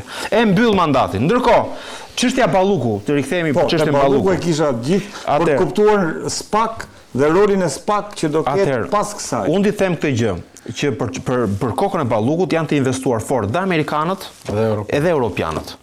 Të dy ata e duan Belinda Ballukun pas hekurave dhe jashtë qeverisë Rama. Të dy këto institucione të rëndësishme në Shqipëri po lobojnë fort që Belinda Balluku të marrë dënimin e merituar për ato afera që ka bërë. Në asnjë moment Edi Rama nuk mund ta pengojë hetimin e Belinda Ballukut. Dhe fakti që Edi Rama deri tani nuk është shprehur dhe nuk ka bërë një lëvizje politike sepse gjërat nuk kanë shkuar në të hulli, nuk do të thotë që Edi Rama do ta mbrojë atë deri në fund. Unë besoj që Edi Rama do ta lëshojë Belinda Ballukun. Por thjesht ai është duke i treguar asaj një lloj besnikërie për t'i thënë që edhe pse ti firmose 2 vjetresht vendimet e mia, unë nuk do të lëshoj lehtë. Por kur ti vijnë presionet e forta, pra kur amerikanët ta shtojnë presionin, kur europianët ta shtojnë ende më shumë presionin, Edi Rama do të ta lëshojë. Dhe kur të dalin gjërat që janë gjetur. Po aty ka gjithë Shqipëria. Parlament ka një gjë. Neve po flasim sot për një rast kur pritet vendimi i gjykatës kushtetuese, që për mua gjykata kushtetuese mund ta lërin fuqi, pra mund të rrëzoj kërkesën e SPAK dhe nuk e përjashtoj këtë si mundësi. Që do të thotë që pezullimi SPAK ka kërkuar pezullimin e Belinda Ballukut si drejtues institucionesh, kjo kërkesë e SPAK mund të rrëzohet në gjykatën kushtetuese. Por Edi Rama, çfarë do bëj Edi Rama me kërkesën që ka bërë për heqjen e imunitetit? Çfarë të ndodh këtu? Si është puna me këtë kërkesë? Tani kërkon, pra është më se normale. Jo, sa afat ka Rama, domethënë që ta shtyjë ka një gjë do mblidhet këshilli. Po, në datën 28 do të mblidhet këshilli mandat, komisioni mandateve, që do të vendosë se çfarë do të kalohet çështja për votim apo jo në seancë plenare. Unë di them këtë gjë, që kjo zonja Nancy Van Horn, e cila ka qenë pasive në politikbërje, në përfshirjen në politikës brendshme, e ka shtuar ritmin dhe përfshirjen drejt për drejt. Dhe ka shtakur me një sër drejtues institucionesh, është takuar me kryetare grup parlamentar. Pra, Shtetet Bashkuara të Amerikës po kërkojnë që politika shqiptare të reflektojë dhe mos ta mbrojë më Belinda Ballukun. Dhe ky lloj interesimi amerikanëve në një farë mënyrë, nëse ata gjejnë pengesë Edi Ramën, me Edi Ramën do të merren. Pra unë nuk e përjashtoj që Edi Rama të jetë në lupën e institucioneve të drejtësisë. Në momentin që Edi Rama do marrë vendim politik në emër të partisë dhe grupit parlamentar që do mbrojë Belindën, atëherë s'është Belinda më në lojë. Është Rama. Po Rama patjetër. Aktualisht çdo lëvizje që ka bërë ndërkombëtarët, po flas për europianët, me informacionin që kam, kërkojnë që ndaj Edi Ramës të tërhiqet çdo lloj mbështetje për sa kohë qëndron krah Belinda Ballukut.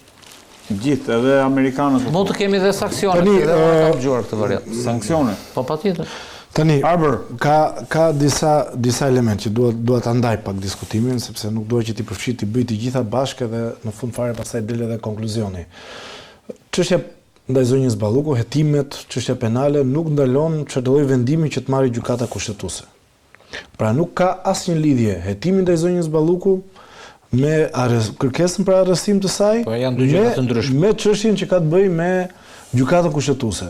Këshilli i Ministrave në gjykatën kushtetuese kërkon vetëm një gjë, të mos pezullohet asnjë zyrtar i nivelit zëvendës kryeministër dhe ekuivalent, ministër i brendshëm, i mbrojtjes, i kujdo lloj pozicioni dhe kryeministër me vendim të gjykatës. Kaq. Ky është diskutimi të çështja e gjykatës kushtetuese. Por që ka rëndësinë e vet. Ka rëndësinë e vet, absolutisht. Po ka rëndësi nëse merret një vendim Ballukut i bie që jetë kundër SPAK-ut. Ka rëndësi politike. Jo, nuk do jetë as kundër njërit, as pro tjetrit. Mjafton të jetë ligjor, si të rrëzohet zonjë Balluku, si të rrëzohet SPAK-u, mjafton të jetë ligjor, sepse në gjithë diskutim ku ne jemi sot në këtë pikë. S'mund të jetë ligjor përsa ko politika ndikoj në rastin e vendimit të mund të jetë edhe kundër politikës. Ndikoj politika. Po si ndikoj për Si e mbrojtën? Jo më rasti Sonila Betjes që deri në fund. Dhe rasti Sander Becit që... Jo, të themi, a du da përdori politika gjykatën kushtetuese për të blokuar SPAK-un. Ne nuk e dim të gjë. Po si e përdor politika gjykatën kushtetuese? Ata e kanë bërë. Si, edhe SPAK-un politika e ka krijuar, si. Edhe politika tani po vritet nga Frankensteini vetë që ka krijuar apo jo. Se kështu është. Po tjetër garanci kanë. Po tani diskutimi është ky. Shiko, gjykata kushtetuese ka dhënë disa vendime që kanë qenë favor të opozitës. Zoti Berisha, mbajtja e tij në arrest shtëpie pa fat etj. Së fundi. Pra ka disa elementë që nuk është se ka treguar që ka ndonjë varësi ndaj majorancës ose ndaj opozitës. Kështu që për mua nuk ka diskutim absolut fare kjo gjë. Impakti që do japi politik është thjesht do të japi një lloj qetësie, kujdo që të jetë në postin e kryeministrit, sepse ky është një precedent që do jetë edhe për 10-20 vite që vijnë apo jo. Po, dakord jam. Pa ky është thelbi i këtij diskutimi. Çështja penale ndaj zonjës Balluku, pastaj ne kemi thënë 100 herë, nëse ka korrupsion, nëse ka pjesën që ka të bëjë ka marr para, del në dosje që ka marr para etj, besoj që nuk ka fare diskutim në këtë mes. Jo, po edhe pra nuk ka fare do të mbaj ndaj Ballukut të shqiptarishëm. Unë për të së vërtetës ju riktheva një intervistë të fundit që ka marrë me zotin Rama para një viti e pak. Ka qenë diskutimi për çështjen e zonjës Xhaçka. Dhe desha të shikoja, a dyshon zoti Rama qëndrimet apo ka qëndrime që nuk i ndryshon. Se kapet dhe të fjalë në mënyrë si interpreton. Dhe kur e pyeta për zonjën Xhaçka, dhe i thash tekstualisht, e keni edhe në YouTube, i thash, është qëndrimi dy fish ky që ju mbani, pra për Ahmetajin e hiqni, për zonjën Xhaçka nuk e hiqni, për Semitajin e hiqni, dhe tha tekstualisht po e citoj, ne mbajmë qëndrime rast pas rasti. Pra që do thot, me sa duket, nuk ka qenë qëndrim fiks, një qëndrim rigid që në orët e para dhe më pas ishte i tillë. Por megjithatë ngelet. E vërtet është që ka thënë që Partia Socialiste nuk do të buroj, kur shkoni në SPAK, merrni avokatin tuaj, jo PS. Po, nuk i bëjmë avokat. Kështu ka thënë. Kurse tani ka thënë jo, ata kanë marrë për kot, ata kanë dalë nga shinat, Republik prokurorësh. Prit pak. Pjesën që ka të bëjë me mbrojtjen politike nuk e ka ofruar asnjërit. Pra, mbrojtjen politike se e ka dhënë njeriu. Ja, këtu do ta shijojmë datë 28. Të shohim. Unë mendoj Xhaçkës nuk e ka dhënë. Politike nuk e dha. Nuk thjesht nuk zbatoi atë të gjykatës kushtetuese. Nuk e zbatoi 100%, ata i thanë e sill, nuk e çoi dhe gjykata kushtetuese. Në farë mënyrë mbrojtje politike. Sipas juristëve në atë kohë, edhe gjykata kushtetuese nuk e donte si patate të nxehtë ta bënte me dorën e saj, po i thanë e sillni ju. Ndërkohë që mund ta bënte edhe vetë. Nga të dhënat e reja arbor, ajo që mund të them është kjo gjë. Dosja e zonjës Balluku nuk ka dalë në media. Që unë të jap një qëndrim 100% të bazuar në atë që shikoj. Ne po merremi me qëndrimin që PS do të mbajë për Ballukun. Politikisht ka një lloj euforie, duhet theksuar, nga takimet që zoti Rama ka bërë, edhe me Ivanka Trump, po dhe ftesa që ishte bërë për dhe Balluku sot ishte shumë i qeshur krahas kryeministrit. E bordit të gazës, të rindërtimit të gazës, bordi i paqes për rindërtimin e gazës, por që do marrë një dimension tjetër nëse do ketë edhe mbështetje më të madhe.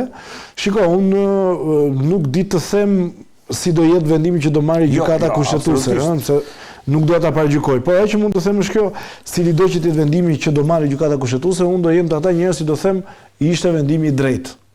Dakor. Poli, ndërkohë Partia Demokratike ka parajmuar që në datën 24 ka një protestë. Po të dëgjosh zotin Berisha në tonalitet duket sikur do të jetë një protestë ndryshe, do të jetë më radikalizuar, po them unë, në qëndrimet e saj opozita. Si mendon se do të vazhdoj rezistenca e opozitës përballë faktit që zoti Rama po mbron zonjën Balluku nga drejtësia? Shiko, Fakti është që u bën kaq kohë që është përzier kronika me politikën, puna e spakut është thjesht kronik, hetime, etj. Po do përzihej se tash po bëhet fjalë për ministra është bërë politik, jo, sepse dhe vetë politika e ke parasysh varet nga zhvillimet tektonike që ndodhin atje.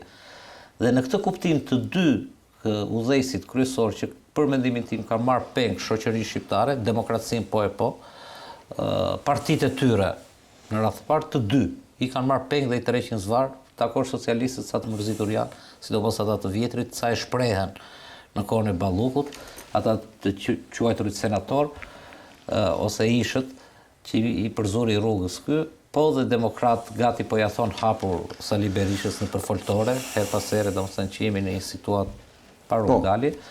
Dhe historia është që ky kur u tall në fund fare të mbaroi atë fjalimin dhe iku me dy gishta të lartë. Me dy gishta, kam atë foton regjia se. Me dy gishta të lartë, Sali Berisha ande nga mezi i sallës si thëriste, po ta mbajti i thoshte, po ta mbajti i thoshte, ri në zyrë në datë 24. Domethënë në zyrë në orën 15 kur kanë fiks, kur kanë protestë. Tani sa me lëvizjet tektonike, pllaka tektonike që ndodhin atje dhe pyetja tënde po.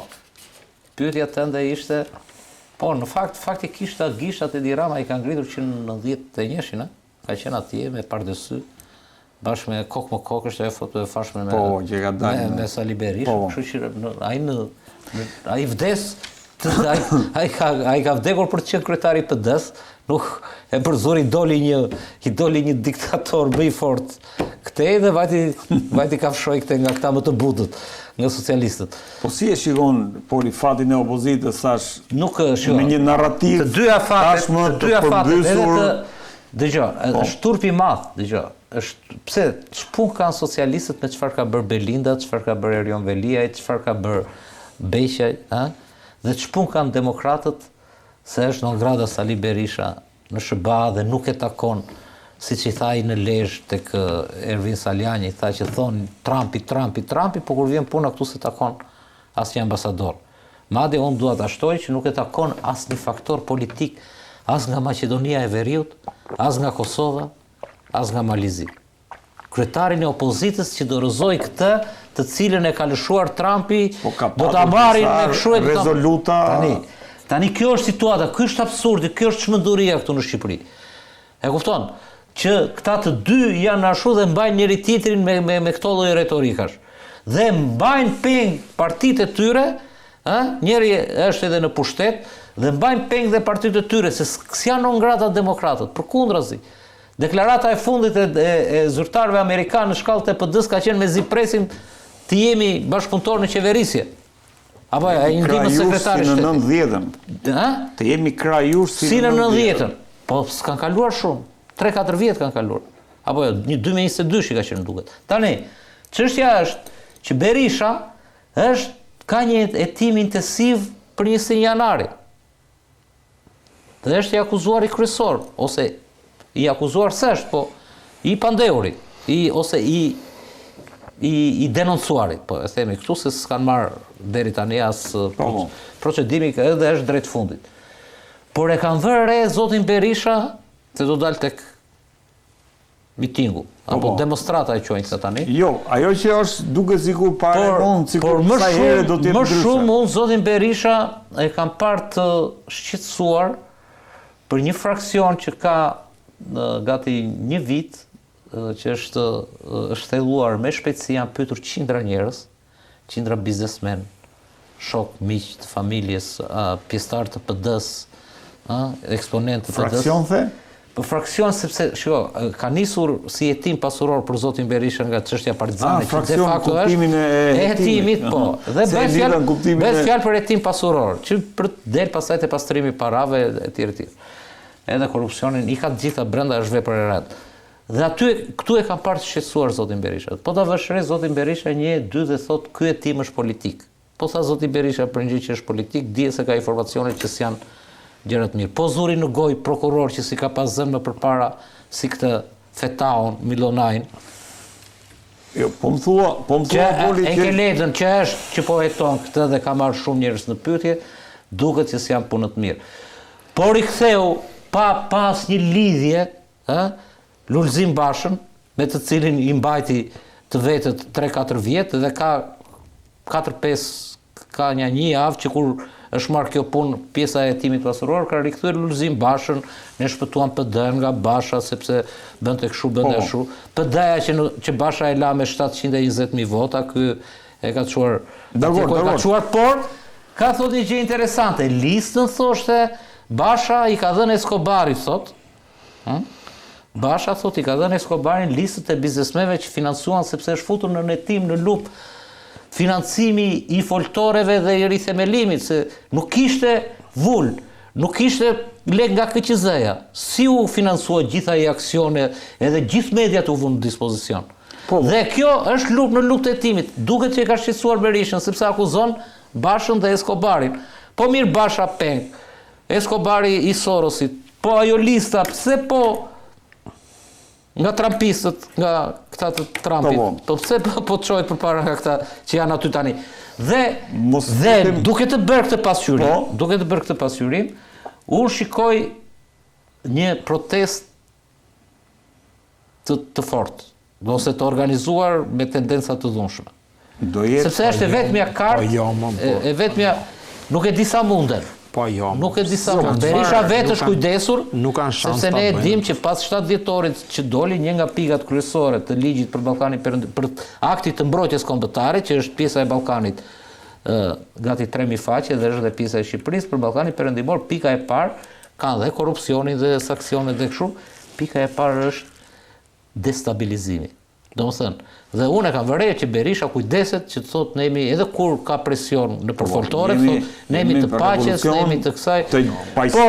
Por kjo është formalisht për ai për të hequr përgjegjësinë nga vetja, të shikon çfarë do të thotë. Si e shikon Almer situatën e Partisë Demokratike pas përmbysjes narrativës së deri dhe mos pasjes së ti ndërton pyetjen sikur Partia Demokratike ka pësuar një ndryshim radikal, metamorfoz, edhe tani dje ka qenë shtrig, sot është bërë burbardh.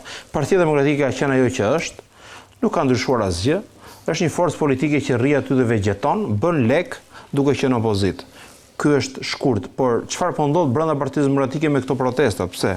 Për mua Partia Demokratike po ndjen leadershipi aktual, po ndjen presionin në shtim të bazës, të Ervin Salianit.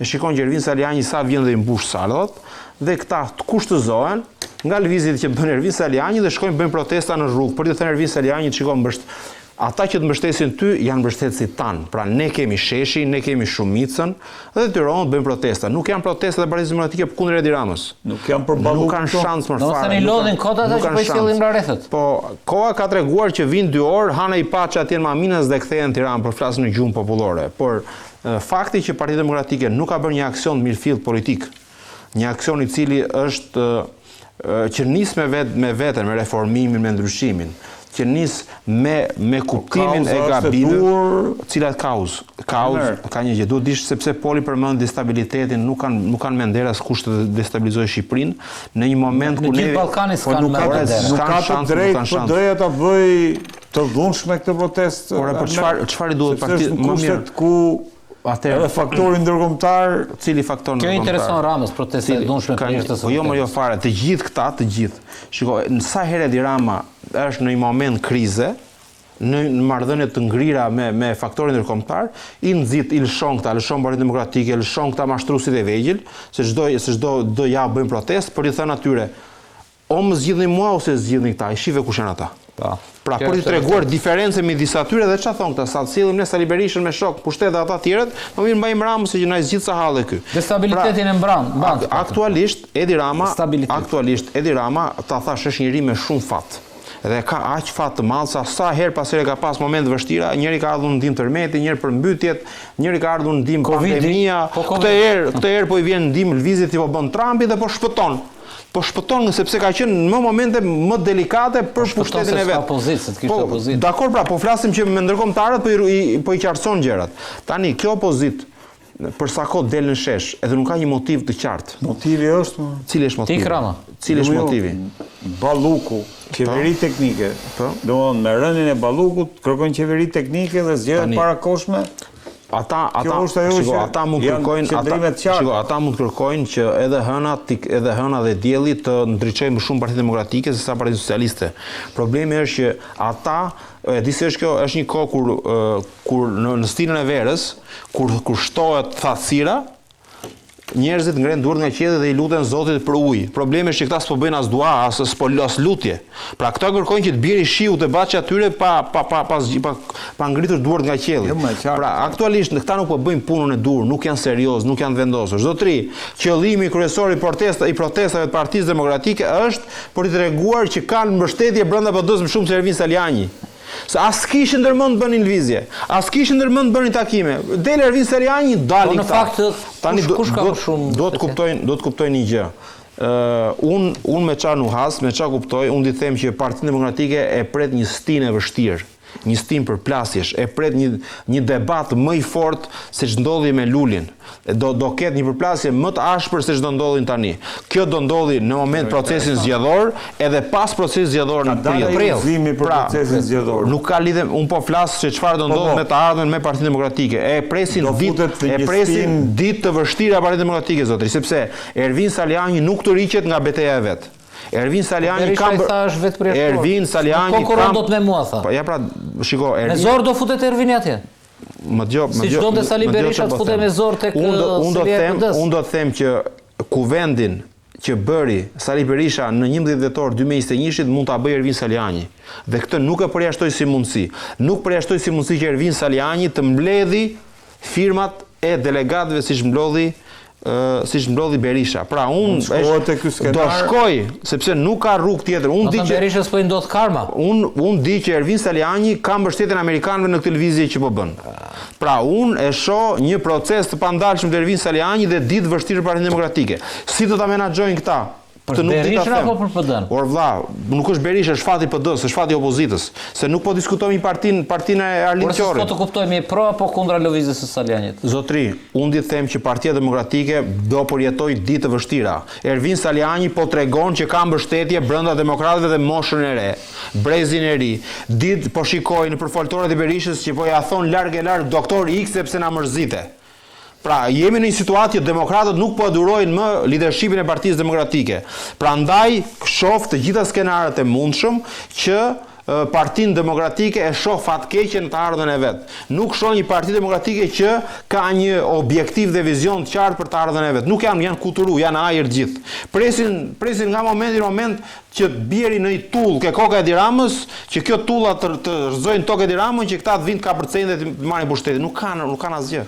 Arbër, si shikon pozitën e Partisë Demokratike, thash pas kësaj përmbysjes madhe të narrativës, e pam sot edhe për mënyrën se si Rama e fshigulloi opozitën për gjitha kauzat apo tezat e rreme që kishte ngritur deri tani, si e parajmëron, si e projekton që do të jetë protesta, sepse duhet thënë që sot edhe Arbër Mazniku ka kërkuar që në parlament të votohet një grup tjetër përsa i përket reformës territoriale ku të hiqet bashkëkryetari siç është ai i opozitës dhe gjërat të vazhdojnë edhe pa opozitën. Pra ju kanë dhënë afat duket deri këtë javë që vjen. Po, çka do të thotë që Rama e ka nisur rrugën, nuk ka ndërmend t'i kthehet mbrapsh reformave që ka ndërmend bëj deri në 2027, ku janë reforma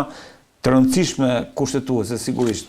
Nisur nga kjo, nga një opozitë që as që nuk, ajo që thotë Almeri, as që po merret në konsiderat, çfarë do bëj opozita? Dgjoj, unë hytet e njerëz që i mbështes shumë të rinjt. Dhe njëta gjë do të ishte edhe po të kishte një lëvizje të tillë në kampin socialist.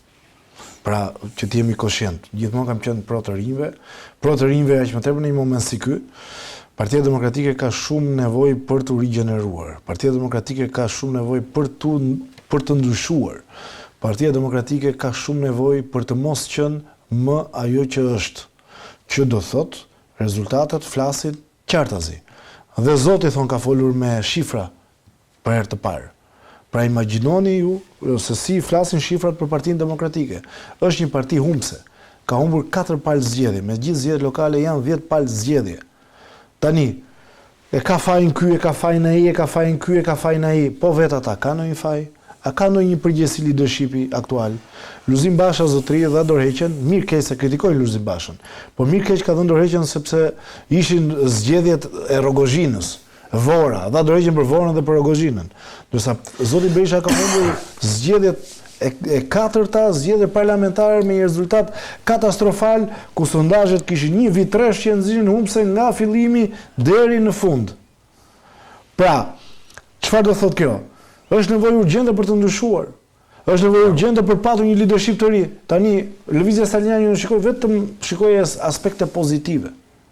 Në çdo gjë të saj, në çdo lëvizje shikoj gjëra të mira, sepse shikoj diferencën. Sallat e zotit Berisha me sallat e zotit Saliani. Të rinj me mosha shumë të thyera. Energji, flitet për të ardhmen, ndërkohë flitet për stagnacion. Pra, Saliani deri tani po tregon totalisht të kundërtat e zotit Berisha. Po, deri tani diskutojmë edhe për Salianin, po unë po them në kushtet ku ndodhet sot Partia Demokratike me kryetar Sali Berishën, Redi, do të radikalizohet? E ka mbyllur, nuk ka çfarë të radikalizohet, më e ka mbyllur ciklin zoti Berisha. Zoti Berisha është fatmirësisht. Është pjesa e lavdishme e PD-s, sepse është njeriu i cili është dhe të themelusit, jo të brezi i parë i themeluesve, po te fillimi, shkojnë pastaj më pas tek 2005-2013, antarësimi në NATO, liberalizimi i vizave, pra u bën disa rekorde të rëndësishme që zoti Berisha i ka si historik. Por u mbyll cikli i tij. Çfarë do ndodh në datën 24? Asnjë gjë nuk ka çfarë të ndodhi. Nuk ka ku të shkojë. Ka me radikalizim. E dim se radikalizimi ka një gjë. Në këtë situatë ku Shqipëria është pjesë e bordit të paqes, të rindërtimit të paqes në Gaza dhe të bordit paqes. Është një situatë delikate në rajon. Serbia, situata delikate në Rusi. Lavrov tha dua të bisedoj me për Ballkanin. Pra automatikisht nuk e ka luksin asnjë parti politike që të destabilizojë vendin. Dhe mbi gjitha, edhe sikur nuk e ka fuqinë. Pra shifrat janë ato që janë, që të detyrosh një parti politike siç është majoranca dhe me këtë bonus që mori këtë ditë dhe këtë orë të ndryshoj dhe të sjelli atë qasjen e re të saj, është e pamundur, nuk e bën dot Partia Demokratike dhe nuk është gati. Po ti themi gjëra siç janë. Zoti Berisha, fatkeqësisht mendoj unë, përpiqet të gjejë këto artificat, jo do bëjmë protestë kombëtare, jo do bëjmë atë, jo do bëjmë këtë dhe në fund fare çfarë bën? Nuk bën asnjë gjë, po thjesht gënjen demokratët që i rrit pritshmërit, Rama do rrëzohet, Rama iku, Rama në kushmë dhe në fund ditës nuk ka asnjë gjë të re. Tani, a ka potencial më të madh se tavolina jonë në PD? Nuk po them që janë 3 potencial për PD, po paktën 2 janë për të qenë në PD. Dhe nuk janë aty. Pse mos janë? 2 nga njerëzit që ti kanë tavolinë, madje edhe 3 se njërin e kishim në Skype. Tani pse mos janë dhe të jenë disa njerëz të tjerë? E di pse? Ky potenciali vet. Po mirë, se ka konflikt interesi. Ka konflikt interesi për dorimin media në Arabin. Pra tani, të nesër si dihet ti se unë këtu do jem. Pra tani diskutimi është ky. Do ketë gjëra të reja, a do ketë gjëra të freskëta, a do ketë njerëz të aftë Partia Demokratike? Pra ti se vë fare në diskutim që do jeti protestë, si gjithë të tjerat, njerëzit do mbledhen, do mbahet një fjalim, do ikin shtëpi. Po mund të ketë edhe në një çadër si lapa, po qendrueshmëri thonë. Si variant. Shiko, nuk ka fuqi. Molotovët janë kthyer si fshek zjarre për festën. Nuk ka fuqi dhe mbi të gjitha shiko. Për mua është ide e dur në kohën e gabuar. Pra Partia Demokratike ka ide të mirë. Interesant ishte ajo ideja të demokratit që ta 50 deputet nga 50.000 euro, 50 kamiona edhe të blokojnë. Tani diskutimi është ky, kanë kaluar nga shtatori, kanë kaluar 5 muaj, akoma nuk janë mbushur 5 muaj. Pra jemi në fillim të këtij ekzekutivi, të Rama 4, jo të Ramës si kryeministër. Pra ti mund të harxhosh energji, po është e kot. Energji duhet të harxhohen fillimisht duke qenë afër zgjedhjeve, që janë zgjedhjet lokale 2027, duke rigjeneruar grup seksionet. Kështu që për kretarin është debat i madh. Për mua ky është harxhimi i tepërt energjisë dhe Partia Demokratike. Udhëzimi ishte. Dhe Partia Demokratike ka një ftonte edhe ty, ju ftonte edhe ju. Nuk e di, ka një gjë, ma konfirmoni ose ma rrëzoni ju. Atje lexova, nuk e di, e kam lexuar, nuk e kam parë dokumentin, që njerëzit që na kanë kritikuar Janë të ftuar. të mos jenë më, thoshte. Të mos jenë më apo të janë të Të ftuar? mos jenë më ata që kanë shprehur bindje kritike ose kundra. Pra nëse kjo është e vërtetë, se nuk e Edhe di. sociale. Kjo do jetë një skandal i madh sepse të largosh njerëzit e tu, po që nuk janë dakord jo me partin, po me ty, kjo pastaj është një gaf e tmerrshme nëse është e vërtetë. Prandaj po thot Almeri se ka nisa i pastrimi i listave apo jo Almer. Se ky është Udhëzimi ishte për listat e reja. Për listat e reja. Duhet futemi me listat e reja. Po para zgjedhjeve spastrohen listat, Po mirë, vendosen. atëherë, okay, po dëgjoj. Nëse e marrim të mirë që Neni 24 interpretohet që Saliani është vetë përjashtuar sepse bën veprimtari politike subversive, paralele, kundra linjës së partisë, dhe ata që shkojnë te Saliani ç'pun kanë. Nuk kanë më punat. Atëherë, A kupton? pika. Thot, sipas parashikimeve, po lexoj atë udhëzimin e Flamur Nokës. Thot, pika 4 e pjesës fundit thot, sipas parashikimeve të Nenit 23 të statutit të PDSH, rregullores së brendshme të saj dhe kodit të etikës dhe antarësisë Neni 10 nuk do të konsiderohen antar të Partisë Demokratike ata të cilët kanë punuar kundër interesave të PD-s në fushatat zgjedhore. 2. Me qëndrimet e tyre publike dhe politike sipas një 24 i statutit të kodit etikës kanë vepruar kundër vijës të Partisë Demokratike. Kanë bashkuar votat, qëndrimet tek ka bërë Flamur Noka. Janë pjesë administratës së lartë organeve ekzekutive me këto pozicione janë shfaqur në fushata zgjedhore krah drejtuesve politik ekzekutiv. Me qëndrimet e tyre publike kanë thyer rënd disiplinën e partisë, rregulloren e brendshme dhe kodin e sjelljes së antarit të PDSH-s. Me qëndrimet e tyre publike dhe politike sipas Nenit 4 kanë dalë kundër dhe kanë bashkuar votat. Pra, kuptoje. Domethënë kjo është aq e përgjithshme që ata mund të përjashtojnë këtë ju do qefi. Përveshja 2-3 kokra. Jo, do të fillojnë me ato që kanë brenda, se ato ka një pjesë rëndësishme brenda, domethënë jo, brenda grupit parlamentar. Po jo, ti ke një këshill brenda këshillit kombëtar, ti ke një grup që firmosi atë që unë kam thënë bashkë me Almerin. Aty përjashtohet Muslim Murrizi, sepse ka qendrim publik, përjashtohet gjithë. Jo më edhe ai grupi, ai ishte ai grupi që ishte dhe Aulon Kalaja, kush ishte ky Lisandër Roza, e tjerë që kërkonin ngritet e një komisioni hetimor për ata që përfitojnë nga pushteti, që janë të lidhur me PPP-ra, me tendera, me benefite nga pushteti. Se do të përjashtu ky grup? To s'kanë bërë qendrim kundër partisë. Si po duhet përjashtuar ky grup. Për lidhjet me Sorosit thot grupi. Mirë, ajo është pjesa e Soros. Ajo këtu pranojnë që Sorosin e kanë brenda, po çështja është kjo. Jo, çfarë paralajmëron kjo Poli? Paralajmëron që Berisha ka, domethënë për paralajmëron atë që kemi paralajmëruar dhe na kanë dalë gjitha fjalët se plasëm 3 vjet, 4 vjet. Që Berishës nuk i duhet në zgjedhje Berisha do vazhdoj të mbetet kryetari i Partisë. Nuk i duhet një parti e madhe, as fituese, as sfiduese, as tjetë në kontrastë të tjerë, duhet një parti e tia, vetëm e tia, sepse i duhet për proceset që ka në SPAK dhe për gjyshin partizani që ka filluar. Do ta lejoj Salianin të konkurrojë si mendon? Jo, më burr as bëhet fjalë, çfarë do ta lejoj? Almer, unë mendoj që në kushtet që jemi, Partia Demokratike nuk do ketë zgjedhje. Pra, unë mendoj që nuk do ketë proces zgjedhor. Do shkelet status? Unë mendoj që në qoftë se SPAK mund të ketë lëvizje ose masa shtrënguese ndaj liderit aktual, i ndodhur në kushtet pa barabarta për garë, unë mendoj që zoti Berisha do qëndrojë kryetar partie.